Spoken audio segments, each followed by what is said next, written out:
السلام عليكم ورحمة الله. النهاردة هنعمل حاجة بسيطة، هي الكشري المصري كل الناس بيحبوه. تعالوا نشوف الخطوات بتاعتنا.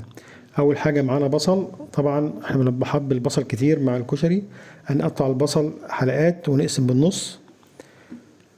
بعد كده هنحط معاه معلقة ملح ومعلقة فلفل أسمر عشان يظبط الطعم معانا. طبعا احنا ممكن نخلي البصل كده يقرمش من غير ما نحط دقيق ولا نشا ولا أي حاجة، بس لازم يكون بصل أبيض. بعد كده نحط معلقتين دقيق، انا بحب الدقيق مع البصل بيبقى طعمه جميل جدا. ونقلب كويس. لو البصل احمر ما ينفعش ما نحطش دقيق، لازم يتحط فيه دقيق، انما البصل الاحمر عادي ممكن يتعمل كده. بعد كده هنجيب طاسة فيها زيت غزير. الغزير ده طبعا احنا كده كده هنستخدمه بقية الوصفات بتاعتنا فمش مشكلة. هنحط كمية من البصل، وبعد كده نقلبها تقليبة كده ونسيبها تحمر براحتها، بس طبعا مش هتحمر قوي عشان ما يبقاش مر معانا. بعد كده قبل ما يحمر معانا هنجيب حلة على النار ونحط فيها معلقتين زيت، وننزل بطماطم مضروبة في الخلاط ومتصفية كويس جدا عشان نعمل بيها الصلصة بتاع الكشري. بعد كده ننزل بمعلقة سكر ومعلقة بابريكا، وبعد كده معلقتين صلصة وبس. مش هنعمل حاجة تانية دلوقتي، كده هنقلب بس كده وبعدين نغطيها، ولما تتسبك معانا هنشوف هنعمل ايه فيها. دي طبعا التركات بتاعتنا، والطعم اللي يبقى ان شاء الله احلى من بتاع المطاعم. امشوا على نفس الخطوات وهتشوفوا كده. طبعا في نفس التوقيت احنا عملنا الحمص الشام، طبعا ما شاء الله جميل جدا، عامله من بدري. طبعا مش هقول لكم الخطوات بتاعته عشان انا كنت عامله قبل كده، واقول لكم في صندوق الوصف.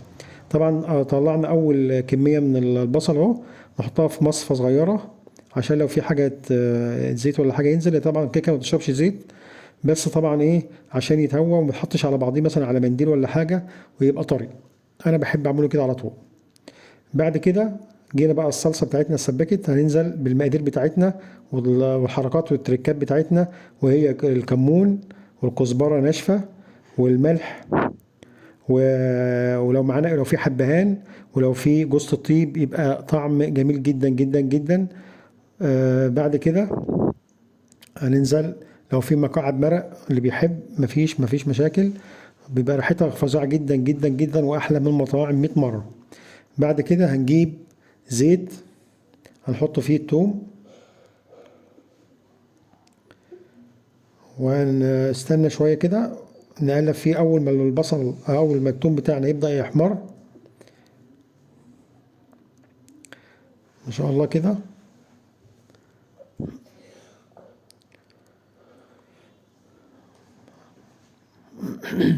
اهو كده التوم بتاعنا احمر، هننزل على طول على الصلصة بتاعتنا. ما شاء الله ريحة جميلة جدا، والطعم بصراحة خطير جدا جدا جدا. جربوا الخطوات دي هتعجبكم جدا جدا ما شاء الله. بعد كده في حلة تانية ونجيب نفس الزيت اللي احنا عملنا بيه البصل عشان نعمل الكشري بقى بتاعنا الاصلي. خلاص بقى احنا كده عملنا الحاجات الصعبة، هنخش بقى على الحاجات السهلة. هنجيب بصلة مقطعة صغير ونقلب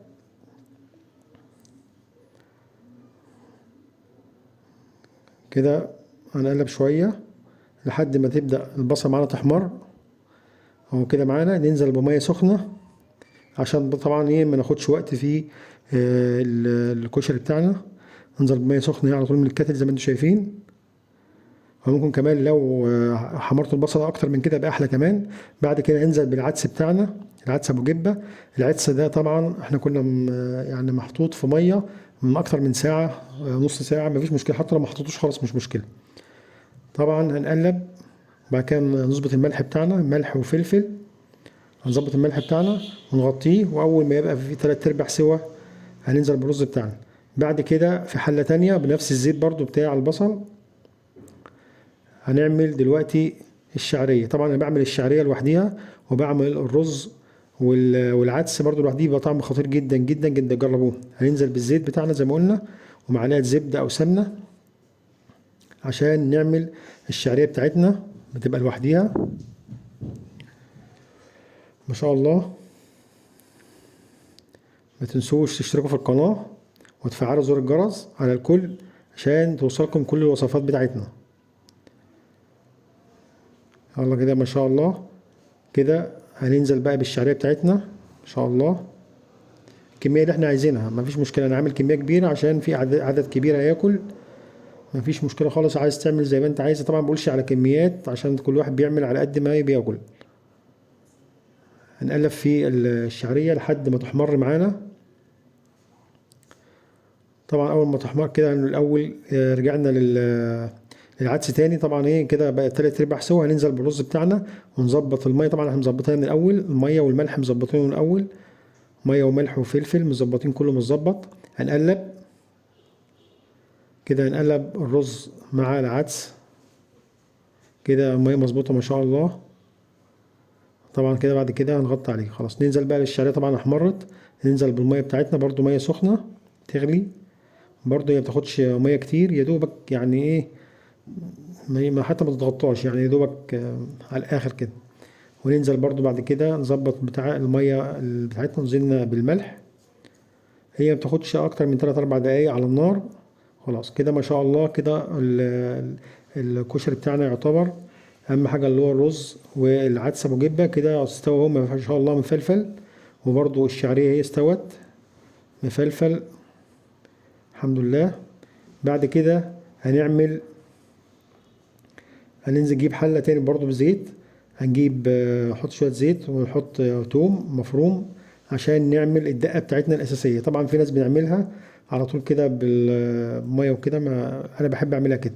طبعا التوم بتاعنا برضو يحمر سنه كده، وبعد كده نطفيه بالخل، وبعد كده بميه ونظبط برضو الطعم.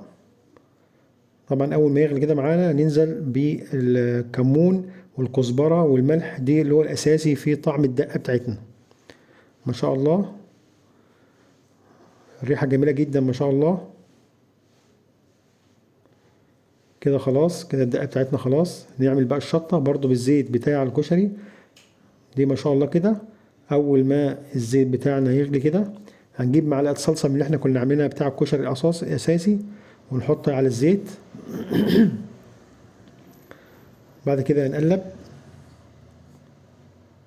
واول ما الصلصه بتاعتنا دي تغلي، بس خلوا بالكم عشان الشطه دي بتبقى حراقه جدا، احترس من الشطه. كده اول ما تغلي معانا الصلصه هنجيب معلقه شطه ونحطها، تشوفوا بالظبط زي بتاع المطاعم، والله كمان احلى كمان من بتاع المطاعم.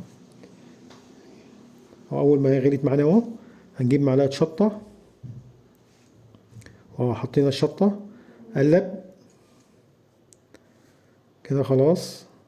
كده خلاص الشطه بتاعتنا خلاص كده. كده ما شاء الله. كده خلاص الشطه بتاعتنا كده خلاص. كده ناقص بس المكرونه. طبعا ميه مغليه وفيها ملح بس، مش هنحط زيت لان الزيت كده ملوش لازمه، ما بيعملش حاجه، بيفصل. ننزل بالمكرونه بتاعتنا، اي مكرونه انتوا عايزينها. انا بحط مكرونه اللي هي سباكيتي زي ما انتوا شايفين، برضو الكميه اللي انتوا عايزينها على حسب الاعداد اللي هياكل. بعد كده هننزل بالمكرونه بتاعتنا التانية اي بقى نوع، طبعا ما عدا المكرونه القلم او الريشه دي طبعا ما تبقاش حلوه في الكشري. انا بحب المكرونه المعوجه او المكرونه الصغيره دي.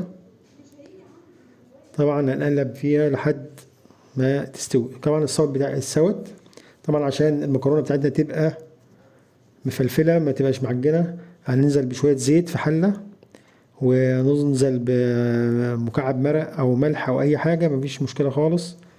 واول ما يبدا الزيت بتاعنا يغلي كده هننزل بالمكرونه بتاعتنا، نظبط ملح كده خلاص. هننزل بقى بالمكرونه بتاعتنا، هي طبعا لسه سخنه، لسه منزلينها على النار ما شاء الله. نزلت اهي مفلفله خالص زي ما انتم شايفين، بس طبعا متحط في الزيت هتفلفل اكتر. هنديها تقلبتين كده، هي زي ما انتم شايفين هي لسه مطلعه دخان، لسه نازله من على النار كده مفلفله زي ما انتم شايفين ما شاء الله. كده خلاص. كده الكشري بتاعنا خلص خالص وما خدش معانا وقت وسريع وكميه كبيره، وكل الكميات دي لو جبناها من بره هتبقى مكلفه جدا. طبعا هنغرف بقى دلوقتي هوريكم وكده اول حاجة نحط الرز والعدس. بعد كده نحط المكرونة زي ما انتم شايفين، ما شاء الله كله مفلفل، مفيش حاجة معجنة، والطعم خطير جدا جدا. يا ريت تجربوا نفس الوصفة دي، هتعجبكم جدا جدا جدا ما شاء الله، موفر جدا عن بره. بعد كده نحط شعرية، يعني الطبق ده لو بنجيبه من بره اقل حاجة 20 جنيه، واكتر من 20 جنيه كمان شعرية. بعد كده نحط البصل بتاعنا اللي احنا عملناه،